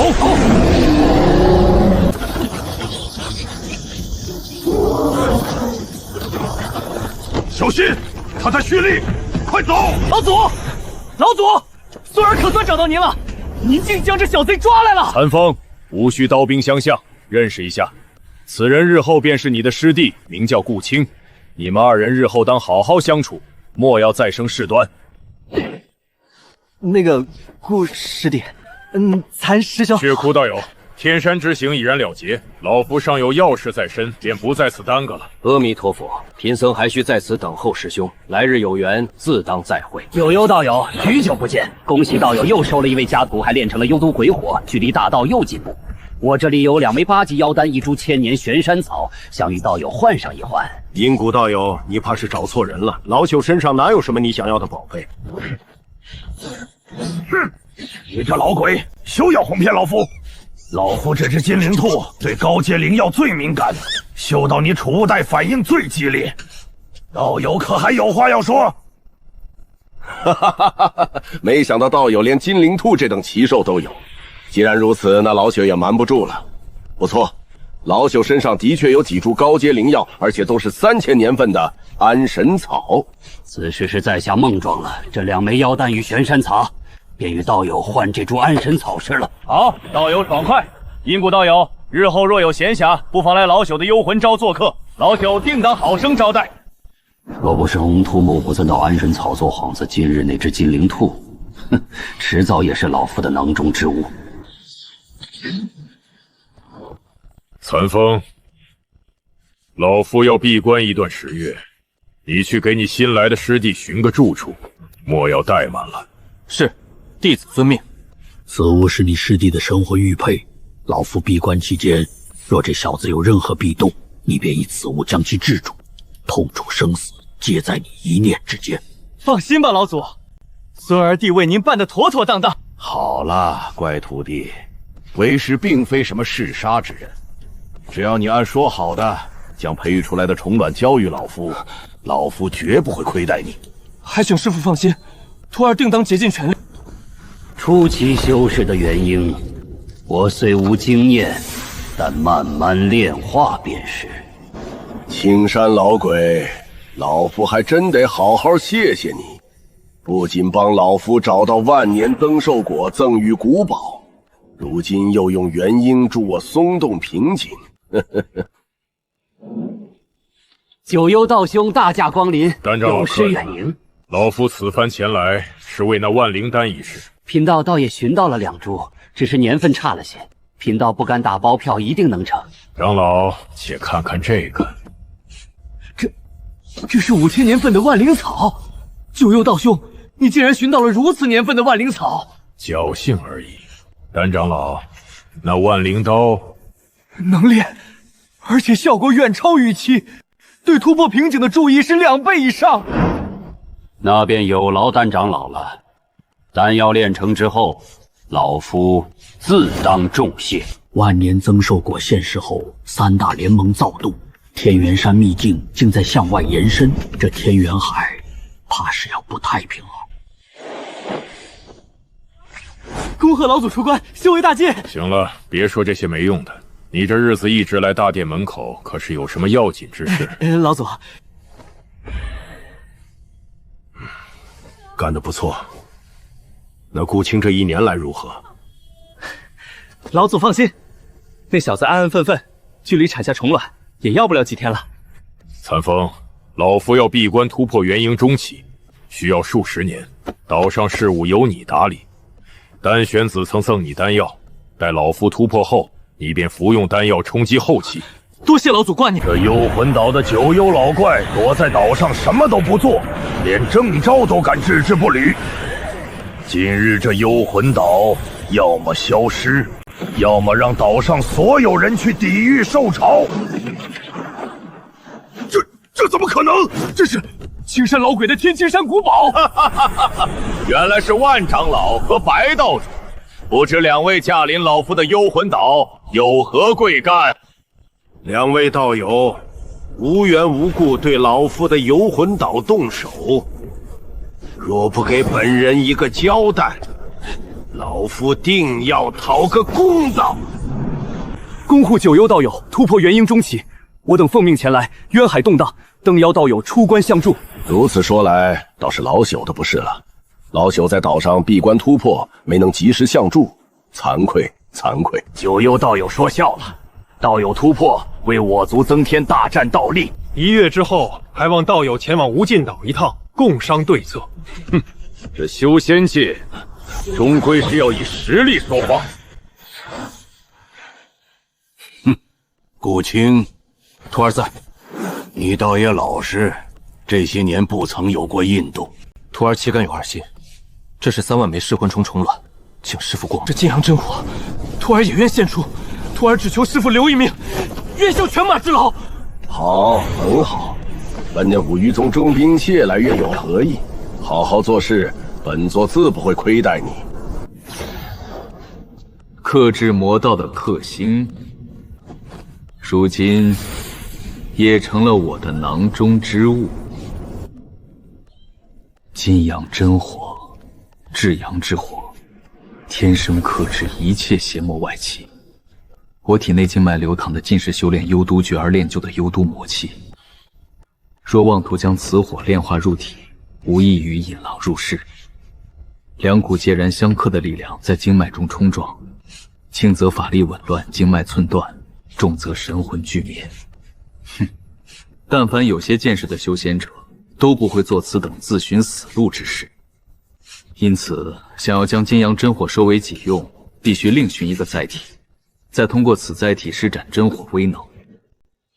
这个载体绝不能掺杂半分幽都之气，且品质与威宁都需上手，方能承载金阳真火，并且使其威力发挥到极致。我那本命法宝，其名法宝九幽锁魂链，数百年来日夜以自身法力和元婴本源温养，早已被幽都魔气浸透。不过，我心中早已有了绝佳之选——青山老鬼的天青山古堡。此宝如今虽已被我炼化，种下神识烙印，但我从未以自身法力温养过，尚未被幽都魔气侵蚀，属性尚存，正好承载金阳真火。待我将真火炼化后，再将天青山重新祭炼一番。不过此时不急，时间不等人，还得从长计议。如此盛大且重要的会议，我自然要去。这不仅是对无尽岛传唤的回应，更是要以如今的修为震慑那些心怀不轨之辈，让他们好好掂量掂量，如今的幽魂岛祖师可是一名货真价实的元婴中期修士，只怕会适得其反，遭遇反噬。如今三方联盟虽合力抗敌，但人人皆有私心，在巨大的威胁或利益面前，即便是曾经相恨相杀的仇敌，也未必不能暂时合作。不信，且看如今这三盟合力，便是最好的例证。我完全可以在会上寻2名与自己并无瓜葛的火性元婴修士，助我将真火融入古堡之中。以我如今的修为，这算不得什么难事。更何况，如今我已是元婴中期修士，真火又已彻底落入我的手中，整个天渊海敢招惹我的人屈指可数。此火的名声一旦传出去，恐怕所有魔道盟的元婴修士都会忌惮我3分，而我在魔道盟的地位自然会水涨船高。毕竟在这修仙界，修为是第一，除此之外，最重要的便是以实力说话。适当暴露一些底牌，震慑宵小，可不见得是件坏事。1个月转瞬即过，我独自一人从幽魂岛出发。临行前叮嘱残风看好岛屿，莫咬出了任何岔子。乌金岛的高层们显然还是不太信任其他元婴修士，尤其是天地盟和正道盟的人，这才没有在主岛上举行会议，而是选了这么一座偏僻的附属新岛。毕竟人心隔肚皮，谁也说不准这看似团结的联盟何时会土崩瓦解。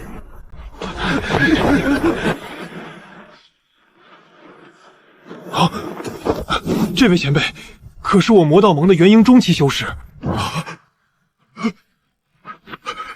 原来是幽魂岛的九幽前辈，晚辈失敬，未能及时认出，还望前辈恕罪。我幽魂祖神的名头，在魔道盟中可不算好，尤其是杀伐果断、心狠手辣。若是哪句话说错了，怕是连怎么死的都不知道。前辈，请进。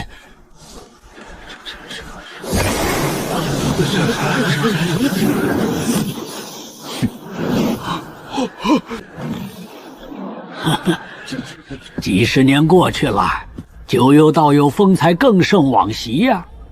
如今更是成为威震一方的元婴中期修士，不像老朽，就算服用了一株400年份的兽果，也没几个好活头了。惭愧，惭愧。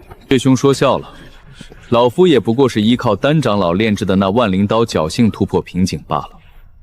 再加上服用增寿果，能多活过100来载，已是天大的机缘了。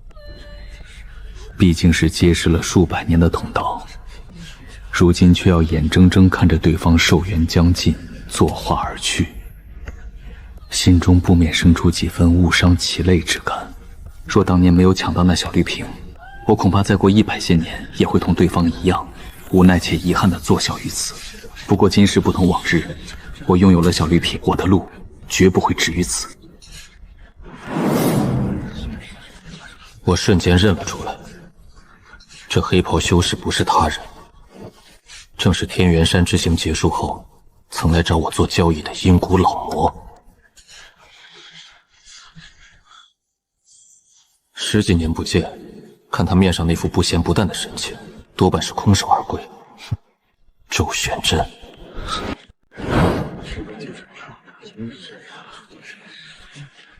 此人在天元山中与我结下梁子，如今狭路相逢，倒也不算什么意外。看来九幽兄与这周玄真有些过节。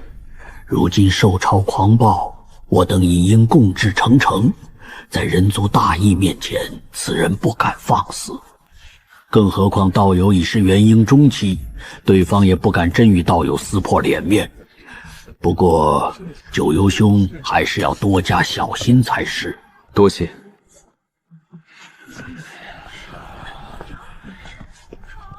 为何只有这2位大修士？天地盟的那位元婴后期大修士呢？如此严肃重要的会议，他怎么可能会缺席？诸位在外界或是一介散修，或是一城之主，或是一宗长老，但不管你们在外界何等的风光，如今渊海人族危在旦夕。在此地，老夫希望诸位同道能够冰释前嫌，放下往日的恩恩怨怨，一致对外。有人对老夫的话有意见吗？看来我与这些大修士之间还有一道极大的实力鸿沟。诸位可知，这17、18年间，从天元山跑出的异兽，已从最初的4、5、6级，升至如今的7、8级，甚至9级大妖也已出现不止1头。那血色雾气扩散的速度，比3年前快了整整1倍。被雾气感染的妖兽已从近海蔓延至内海，连3大联盟的核心海域都开始出现他们的踪迹。若再这般下去，不出20年，整个天元海将再无一片净地。届时，无论是诸位自身，还是身后的宗门、家族、子弟，都将葬身于兽潮之中，无人能幸免。正因如此，老夫希望诸位收起那些小心思，在整个人族存亡面前，个人的恩怨、宗门的利益都不值一提。老夫丑话说在前头，若有人在此关头暗中作梗拖后腿，别怪老夫不讲情面。对了，想来诸位道友心中都有疑惑，为何此次只有本人与魏兄主持这重大会议？至于天地盟的何道友，如今正在做一件关乎整个天渊海人族存亡的大事。若此事成功，或许能改变如今渊海人族之格局。至于多余之事，本人不便多说。但若能够成功，对于渊海整个人族而言，或许都将是一场新生。新生到底是什么？老朽听闻，至真法门的2位道友在天元山变故之后返回宗门，何大长老就从未露过面。莫非他们从天元山中得知了什么？化神，又或者是传闻中的通天灵宝？诸位莫急，此事艰辛，何道友已为此近20年不曾出关，最近才传出来消息，或许就在这几年，届时自会告知诸位，也好早做准备。能让元婴后期大修士近20年不出关，此事绝非寻常。若真是什么通天离宝或是化神机级，那倒值得留意。闲话少叙，老夫说正事。从今日起，3大联盟将正式结成3盟会，统一调度，统一指挥。我与魏兄还有何兄以传讯玉盘为号，3盟会下达的作战指令会通过玉盘直接传至各个岛屿、各个势力。届时，诸位只需依令行事即可。这不是商量，是命令。若有违抗者，以叛族罪论处，3盟共诛之。诸位也无需多虑，3盟会不会无干驱使诸位去送死？一切调度皆以大局为重。平日里，诸位该修炼修炼，该守岛守岛，只需确保玉牌不离身，随时待命即可。眼下第一要务是稳住现有防线，阻止血雾继续扩散。接下来数年，诸位轮番镇守边关，每批50位元婴修士，为期1年。具体轮换名单，3盟会不日下发。至于诸位岛上的低阶弟子，能避则避，能撤则撤。内海各岛屿之间尽快建立传送阵互通，以备不时之需。诸位同道，渊海人族之存亡，皆系于你我之手。老夫不多言，只盼诸位莫要辜负了这身修为，莫要辜负了身后那些依赖你们的弟子门人。散了吧。轮番镇守边关，守得住吗？那些9级妖兽可不是好对付的。守不住也得守，大修士都发话了，谁敢不从？哼，3盟会说得好听，无非是借机把咱们绑上战车罢了。慎言，隔墙有耳。九幽兄，老夫寿元无多，怕是无福消受这轮番镇守的差事了。若有朝一日老夫死在边关，还望弟友看在相识一场的份上，替我收收尸。血凶严重了，事在人为，莫要灰心。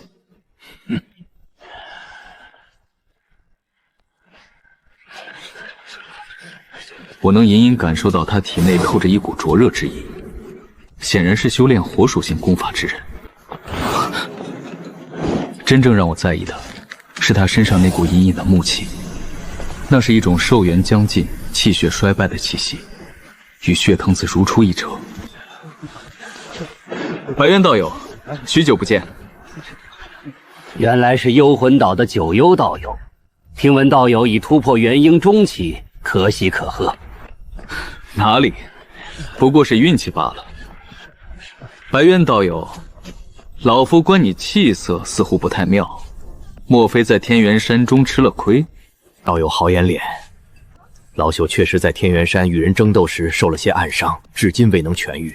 可叹老朽当时顾着争夺那些千年或年份高些的增寿果，直到后面天元山突发变卦，老朽也没寻到一枚寿果。加上本就寿元不多，如今满打满算也不过40-50年好活了，比不得道友正值壮年。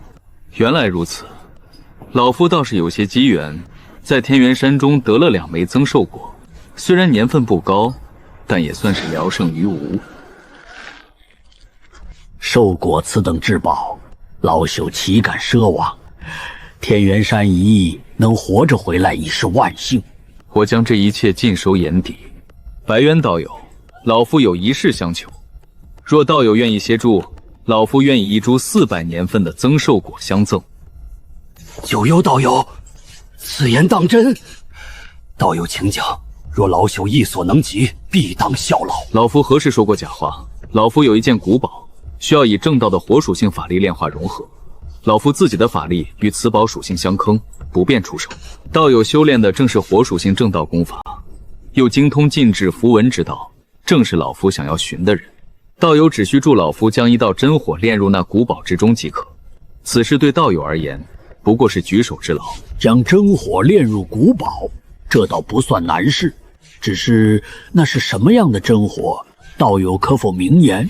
道友放心，那真火已被老夫封存，不会对道友造成任何伤害。届时道友只需以法力催动，将真火与古物融合便是。至于具体是何物，届时道友自然知晓。好，老朽答应道友。只是那兽果，道友当真舍得？老夫说话算话，事成之后，此物便是道友的。好，一言为定。既如此，道友且先行回返，待老夫准备妥当，再传讯与道友约定时日。400年位的兽果，换一个元婴修士出手相助，这笔买卖不亏。至于那金阳真火与天青山古宝融合之后会是什么光景，我很期待。自无尽岛元婴会议之后，又过了1月。噬魂虫群之中，虫王至关重要，而虫王的选择，便是这第一只破卵而出的。噬魂虫已然孵化，若能寻到一些偏幽魂属性的灵草供其吞噬，培育出来的灵虫定然会更加强大。师父，有2位元婴前辈来到我岛，说是您邀请而来。如今师兄正在闭关，徒儿不敢擅作主张，只得将2位前辈引入偏殿奉茶，特来寻师父的事项。知道了，下去吧。白渊道友，你说九幽道友找咱们来，究竟所谓何事？神神秘秘的也不说清楚。龙道友稍安勿躁，九幽道友既然相邀，必有缘由。你我既已应约，耐心等候便是。一株2000年份的灵草，只需要我出手1次，这买卖不亏。倒是白渊道友你，听说九幽道友可是给了你一株增寿果，那可是好东西啊。龙道友消息倒是灵通。嗨，这有什么灵通不灵通的？整个渊海就这么大，元婴修士也就那么些人，谁不知道谁呀？让2位道友久等了。九幽道友客气了，老朽也是刚到不久。九幽道友久仰大名，此番想邀而来，龙某幸会。龙道友客气，此番劳烦2位远道而来，老夫心中过意不去。待事成之后，必有重谢。老夫有一件古宝，需要以正道火属性法力炼化融合。老夫自己的法力与此宝属性相克，不便出手。2位道友皆是修炼火属性功法的行家，因此此事便拜托2位了。将真火炼入古宝，这倒不算难事。不过那真火的品阶恐怕不低吧？2位道友且看。这是至阳之火，没想到道友说的真火，竟然是一件至阳之物，在这天渊海还当真是罕见的很呐。九幽道友真是手段通天，这等世间罕见的至阳之火都能弄到手，当真是福缘匪浅。2位道友谬赞了，此物也是老夫机缘巧合下所得，不值一提。接下来之事还得仰仗2位道友才行。既然2位道友没有问题，那我等便速速开始吧。2位道友，请吧。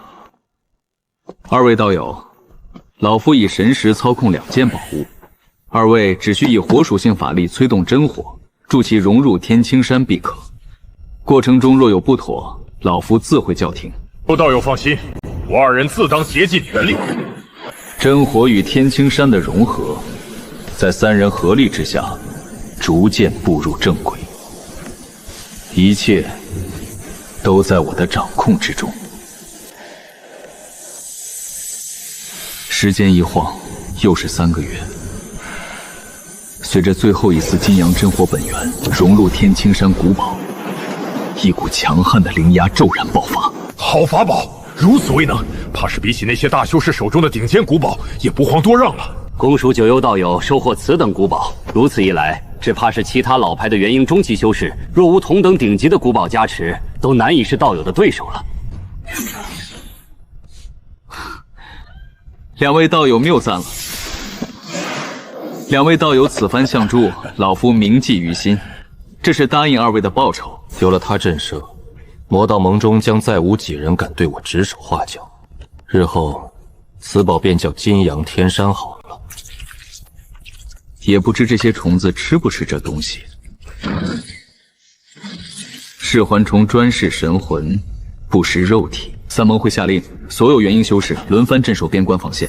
我被分配至一处5000里长的海岸防线，为期1年。还有3名元婴初期修士与我共同驻守。边关防线狂躁受潮，终于要直面这场浩劫了。还有半年时间，我必须尽可能提升手段。我花了数日，在岛上布下了隐秘阵、困杀阵，还有一套小型单向传送阵，直通数万里外。这是我留的后路。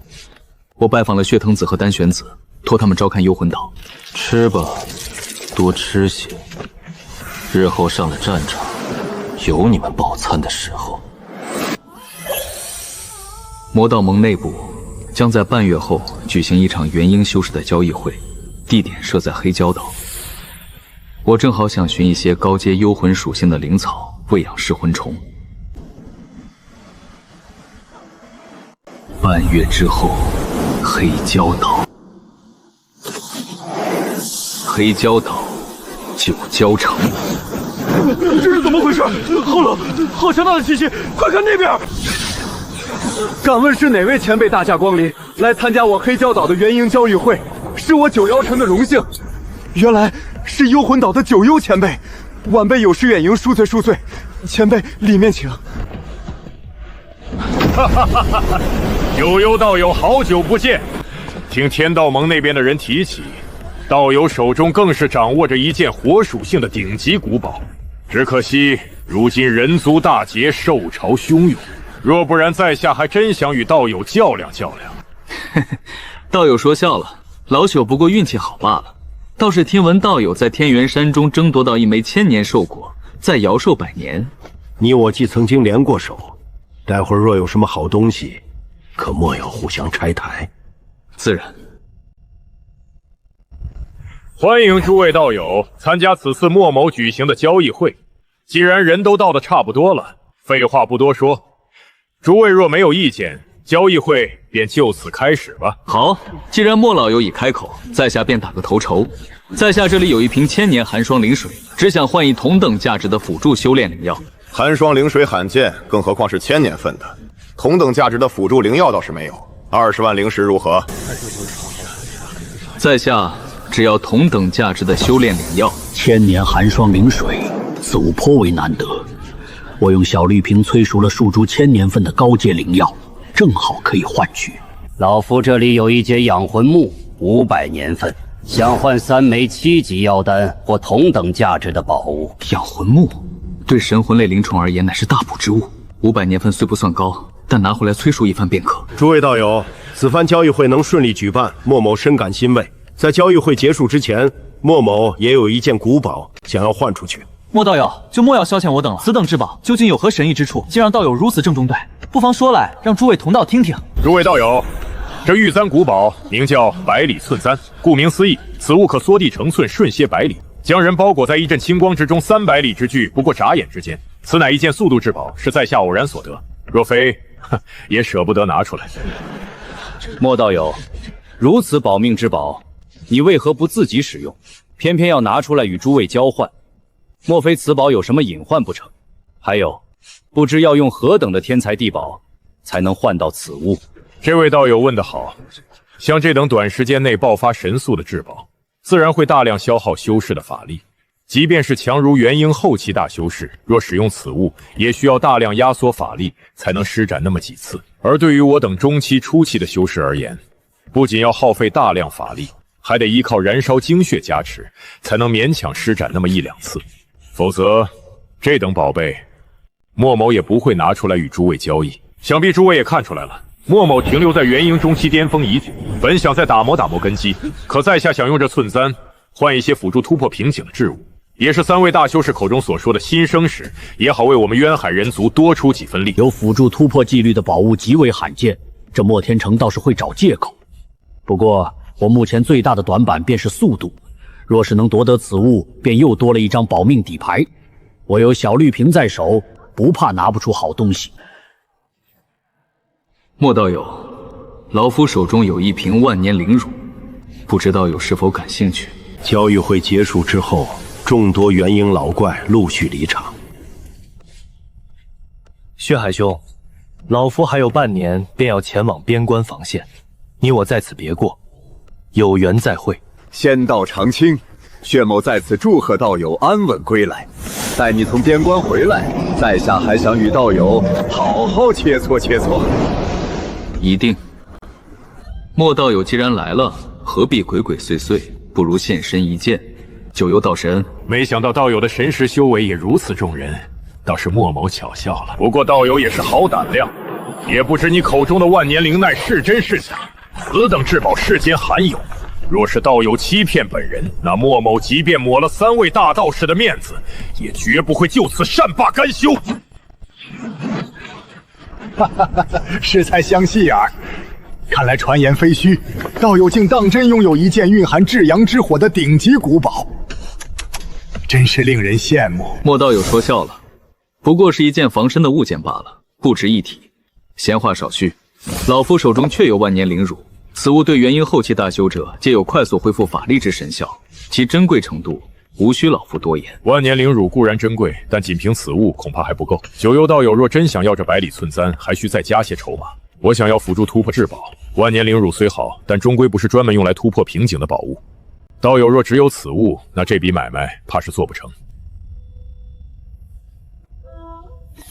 此物有安神静心之效，对突破瓶颈时的定心灵神大有不减。4000年份的安神草，配合万年灵乳一同使用，可保道友在冲击瓶颈时法力时刻充盈，心境稳固。成交。道友，老夫还要回去准备边关之事，就此别位。九幽道友慢走，莫某不送。百里寸簪到手，我的保命手段又多了一层。莫天成拿到这2样东西，想必也在暗自盘算着如何冲击元婴后期。至于能不能成，还得看看个人造化。老祖，在这半年之间，血雾的扩散速度远超所有人的预料。那诡异的血色雾气，扩散之快竟比当初快了数倍，不止将外海大半海域笼罩其中。几乎所有未能及时逃走的中低阶妖兽，皆被雾气侵入神智，变得失血狂暴，六亲不认。更可怕的还在后面。从边关防线传来的消息，如同暗流一般，起初只在少数元婴或是高层修士之间流传，被各方势力死死捂住，生怕引起恐慌。现如今已有化形大妖未能及时逃离，被血雾感染，修为虽未坠落，灵智却已丧失殆尽，变成只知道杀戮的凶兽。那些8、9级的妖兽本就实力堪比元婴修士，如今失了理智，反而更加难缠。他们不知疼痛，不惧生死，只会疯狂攻击一切活物，但纸必究包不住火。当第1名元婴修士在边关战死的消息传开时，整个渊海人族都为之震动。紧接着是第2个、第3个，其中甚至有2位元婴大能，连元婴都没能逃出，便被那些狂暴的大妖生生吞噬，魂飞魄散。一时之间，内海人人自危。边关防线士气跌落到了极点，不少修士面露绝望，私下议论纷纷，甚至有人开始暗中准备后路。3位大修士连发数道严令，又亲自出手，接连斩杀了3头狂躁的9级大妖，这才勉强稳住了军心。士气有所回升，但阴霾并未散去。残风啊，如今你已突破金丹后期，老夫已与你的血藤和丹玄师伯打过招呼，之后你便与顾青和其余几位执事在岛上好好守着，以老夫的名声在外，没人敢来本祖师的岛上惹事。你只需将岛上打理清楚即可。1年之后，老夫自会归来。老祖放心，区区1年时间，孙儿必为您打理得井井有条，绝不会出丝毫差错。不过1年时间，别说对我这等元婴修士，哪怕对那些金丹修士，也不过弹指一挥间。但如今局势紧张，血雾扩散越来越快，无数海兽、异兽组成的兽潮不停地攻击内海防线，整个边界防线瞬息万变，需要不停轮换补充，所以才会每过仅1年便轮换一次。为的就是以防哪处防线出现空穴，让那些汹涌的外海正解，让那些汹涌的外海异类钻了空子。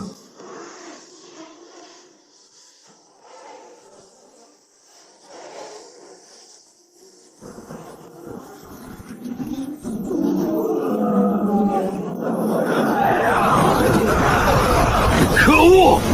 没想到在轮值的最后时刻，竟然碰上这只9级妖兽。这该死的畜兽真难缠！那些轮换的元婴修士怎么还没来支援？我本已到了轮换交接之时，偏偏在这节骨眼上碰上数头凶物。好不容易斩杀2只8级妖兽，没想到又冒出来一只9级雷丸。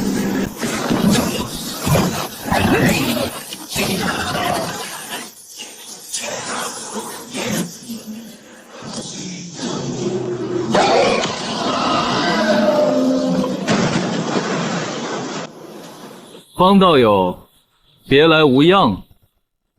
看方道友的脸色，似乎打得不太轻松啊。老夫来的倒是不巧，打断了道友与这畜兽的切磋。九幽，没想到来轮换的竟是你！你这老魔，少说风凉话。这畜兽交给本人便是。老夫虽已消耗不住少，却还无需你出手相助。哦，那方道友请便。老夫正好歇歇脚，看看你这正道魁首的风采。这方无忌果然不虚传，即便法力不足，依旧能与9级妖兽斗得旗鼓相当。若是全胜状态，恐怕不需要我说，他也能将这只雷翁斩杀。方无忌是正道盟的人，若真在交接时出了意外，传出去对我也没有好处。更何况，边关防线需要的是战力，不是内斗。多谢方道友客气了，老夫不过是怕这畜水把道友伤着，回头正道盟的人说我们魔道盟办事不力。你知道的，如今3家联盟面上和气，底下谁不盯着谁。既然九幽道友已到，方某便告辞了。这条防线便交给你了。每一期过去，都有数十上百名修士葬身受口，连尸骨都来不及收回。什么正道剑修魁首，到头来还不是法力不济，生怕再遭一波兽潮就陨落于此。不过如此。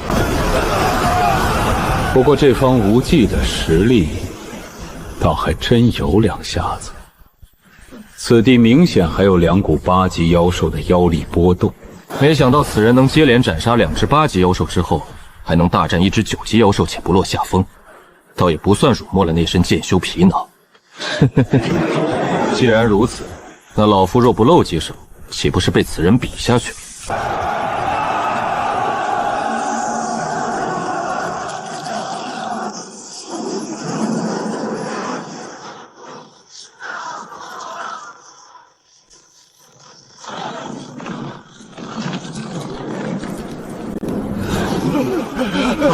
太好了，是3盟会新派来的元婴前辈，我们有救了！嘘，这可是幽魂岛的9幽祖师，如今已是威名赫赫的元婴中期大能，传闻手中更是掌握着一件顶级古宝，不想死就小声点儿。幽魂岛，就是那个……闭嘴！你想死别拉着我们！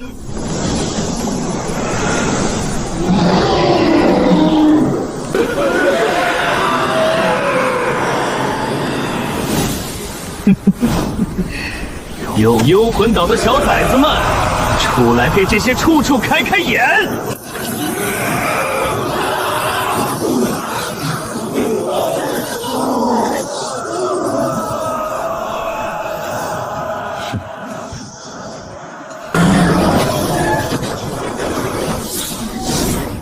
这畜生好生难缠，我虽不落下风，却也打得颇为吃力，短时间内难以斩杀。滚开！竟是幽魂岛的九幽老魔，那可是8级妖兽，自己打了大半天都拿不下的东西，这老魔一招就给解决了。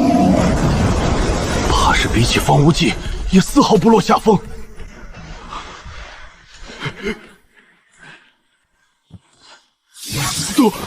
多谢九幽道友相助。别碍事。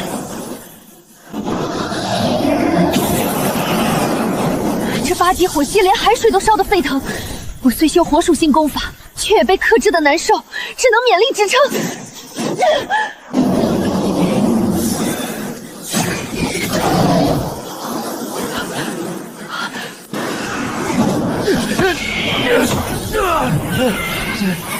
这8级雷影速度快如闪电，老夫追不上，打不着，只能被动防御，真是要命！这就是元婴中期的实力，这老魔还真是深藏不露啊！幸好这杀神不是敌人。不到半个时辰，3只8级妖兽全部毙命。那些低阶妖兽在游魂傀儡的围攻下，也已死伤殆尽。李维的目的达到了。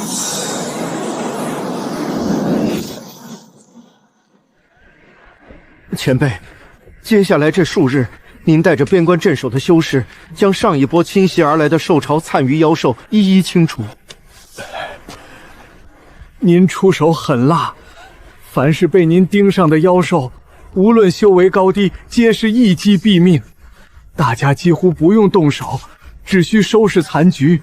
期间，上一轮镇守的剩下3名元婴修士也纷纷离去，而在祝圣和房使防线，而新一轮的3名元婴初期修士紧随而至。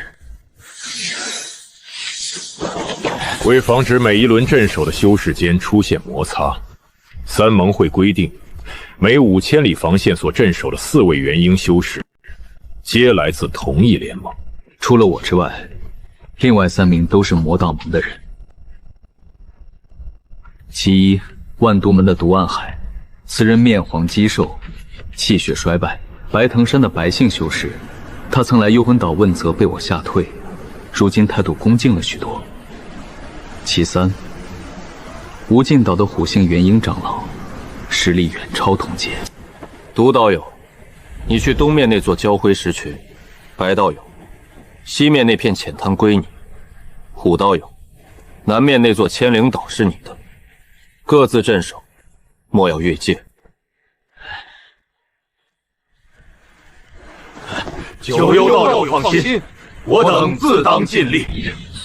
洞府不大，却必须里里外外布下数套防御阵法和遮蔽阵法。隐匿阵、困杀阵、预警阵，层层叠叠，灵光交织。以我如今的神识强度，就算是元婴后期大修士想要窥探，也能第一时间察觉。但谨慎为上，该做的遮掩手段一点都不能少。这些上古奇虫比刚孵化时又壮大了几分，甲壳上的紫光也更加浓郁。这些都是这几日斩杀妖兽时顺手收取的。如此速度，等这些噬魂虫成长为青年体，便可面对寻常金丹修士而不落下风。若再培养个几10年，全都成了成年体，哪怕在元婴之争中，也能为我多添几分战力。不过如今尚处幼年，还需吞噬更多魂体。养魂木的培育急不得，但有小绿瓶在手，要不了多久便能催熟到上千年份。到那时，噬魂虫的口粮便有了着落。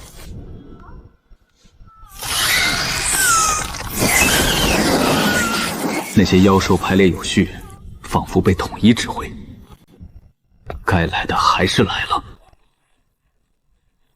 前辈，在我们前方已经有不少防线遭到了大批妖兽的攻击，尤其是那3只9级妖兽，极其狡猾，得手后立刻隐匿。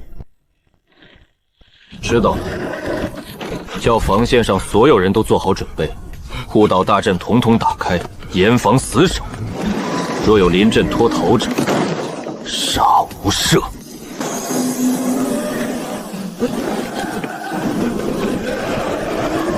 你们看，漫天血雾之中，无数妖兽如同黑色的洪流，从海天香叶处汹涌而来了。没有征兆，没有试探。所有人，各就各位。这些低级修士唯一的用处，便是能替我挡住那些低阶妖兽，省些力气罢了。这种场面不值得拼命。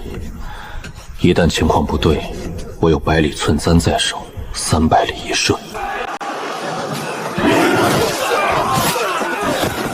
想走谁也拦不住。东北方向的低阶妖兽群中，有一道极其隐晦的气息一闪而过。哼，藏头露尾的东西。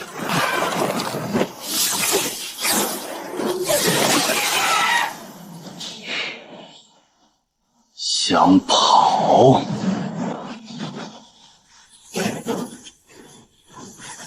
不对，有诈！我正全力追杀狂风鹤，这一击分明是冲着我来的。还有一只更加强大的妖兽，一直在等我露出破绽。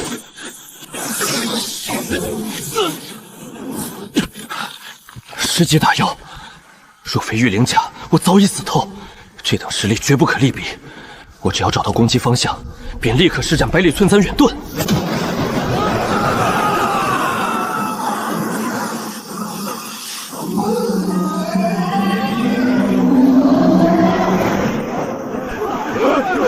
快跑！是10级大妖！